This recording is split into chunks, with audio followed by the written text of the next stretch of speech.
Il est pratiquement 8h20, retour sur le plateau de première édition. Il y a un danger réel de troisième guerre mondiale.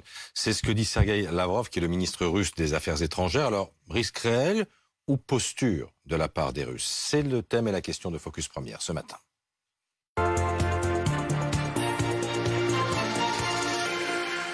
Et on en parle avec Sylvie Bermann, consultante diplomatie BFM TV, ancienne ambassadrice de France en Russie. Bonjour, merci d'être avec nous. Et le général Jérôme Pellistrandier et Dominique Marie continuent de nous accompagner. On va d'abord écouter ce que disait donc cette nuit Sergueï Lavrov à propos de ce risque de troisième guerre mondiale, un risque grave et réel. Le chef de la diplomatie russe qui évoque aussi la guerre en Ukraine en ces mots. On est convaincu que la position réelle de l'Ukraine est déterminée à Washington, Londres et dans d'autres capitales occidentales. Alors pourquoi parler avec l'entourage de Volodymyr Zelensky? On doit le faire avec les Américains, négocier et parvenir à une sorte d'accord. D'abord, Sylvie Bermann, prenons le ministre russe des Affaires étrangères au mot. La politique de l'Ukraine est décidée à Washington et ailleurs. Est-ce qu'il a totalement tort? Alors là, je pense que ce qu'il dit aujourd'hui, c'est une réponse du berger à la bergère. Parce que les Américains, en particulier Lloyd Austin, le secrétaire d'État à la Défense, a dit hier, notre but, c'est en fait d'affaiblir la Russie et de faire en sorte qu'elle ne puisse plus jamais conduire des opérations de ce genre. Et il va plus loin, c'est le chef du Pentagone, il faut le dire. De retour d'une visite à Kiev avec Antony Blinken, le secrétaire d'État. L'Ukraine, c'est ce qu'il ajoute, avec les bons équipements, peut gagner. On écoute, tiens. En termes de capacité à gagner, la première chose pour gagner, c'est de croire que l'on peut gagner. Et ils en sont convaincus. Nous pensons que nous pouvons gagner, qu'ils peuvent gagner, s'ils ont les bons équipements, le bon soutien. Nous allons faire tout ce que nous pouvons, continuer à faire tout ce que nous pouvons pour nous assurer qu'ils obtiennent ça. Creux, les bons équipements, il le dit d'ailleurs, que nous leur fournissons. Non, absolument. D'ailleurs, il a dit de nous à un moment, effectivement, comme si c'était les États-Unis qui livraient la guerre à la Russie. Et donc, c'est une faute d'avoir dit ça. Je pense que c'est plutôt contre-productif parce que ça alimente en fait la propagande russe. Ça fait des années qu'ils disent que l'Ukraine est un instrument des États-Unis parce qu'il y a eu Maïdan, il y a eu les manifestations de soutien américain.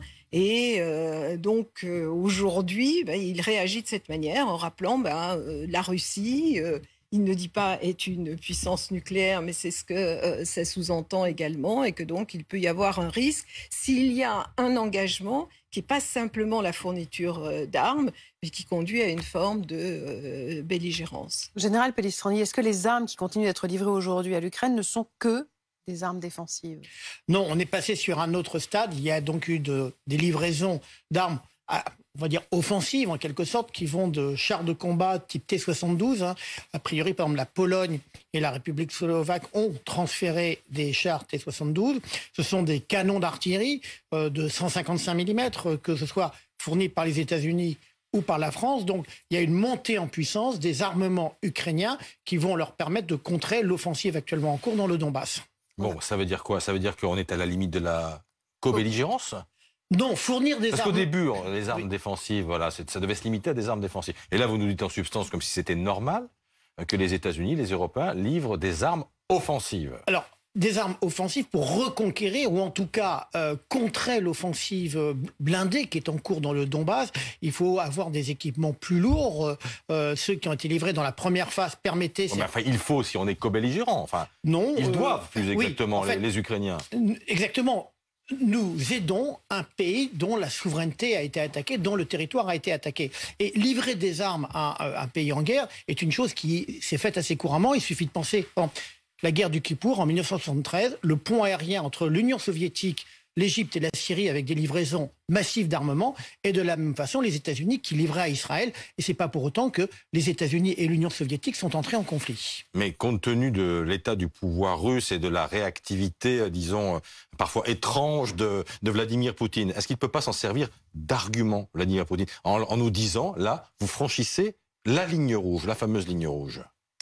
Oui, évidemment, mais c'est un peu ce qui laisse entendre en même temps, compte tenu des difficultés qu'a la Russie sur le plan militaire en Ukraine. On la voit mal s'attaquer à toutes les armées de l'OTAN. Mais je pense qu'il y a un ressenti aussi d'humiliation quand des propos de ce type sont évoqués. Et puis, il y a eu un article, c'était dans l'Opinion, disant mais finalement, la Russie est un ours de papier. Vous vous souvenez que c'était Mao qui qualifiait les Américains de tigres de papier. Donc, c'est une expression qui est effectivement amusante, mais qui, en même temps... Poutine ne lit pas nécessairement l'Opinion, mais ça reflète un peu ce sentiment de mépris de la Russie et de son armée qui doit passer très très mal au Kremlin. Armée véritablement très très affaiblie, Dominique Marie. Est-ce qu'on a des chiffres ?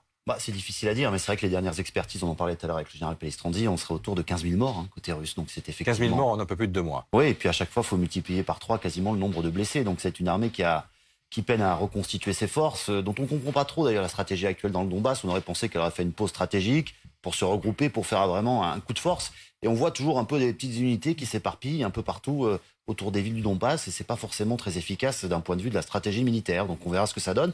Mais pour l'instant, objectivement, les Ukrainiens marquent quelques points. Ils ont même, du côté de Kherson, cette ville qui a été conquise par les Russes, marqué quelques points, réalisé quelques contre-offensives assez efficaces. Donc effectivement, cette guerre du Donbass, elle n'est pas forcément perdue pour les Ukrainiens, loin de là. Mais quand Sergueï Lavrov parle d'un risque grave et réel d'une 3e guerre mondiale, ce serait quoi une 3e guerre mondiale ?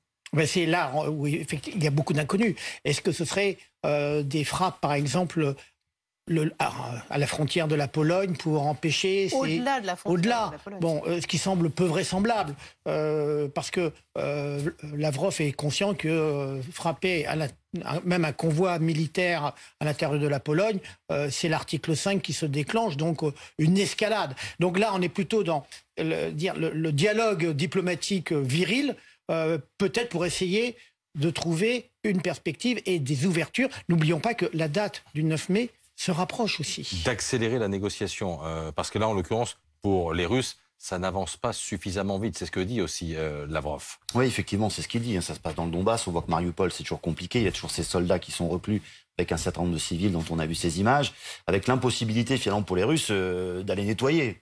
Excusez le mot, cette usine, parce qu'on comprend que c'est très compliqué, des tunnels, 20 km, des gens dans des bunkers, même une bombe atomique n'y pourrait rien en fait contre cette usine d'Azovstal. Donc c'est très compliqué pour les Russes d'avancer à Mariupol, et ça mobilise des troupes qui ne sont pas envoyées en attendant dans le Donbass, effectivement. Il accuse Zelensky de faire semblant de discuter.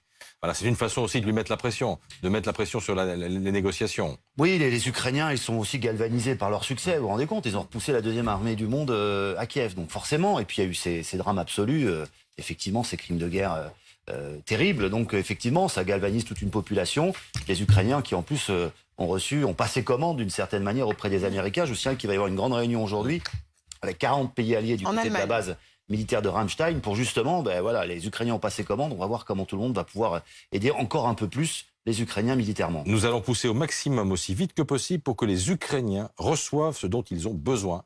C'est ce que dit le chef du Pentagone. Eh bien, nous verrons ça. Merci beaucoup à tous les trois. Il est pratiquement 8h30.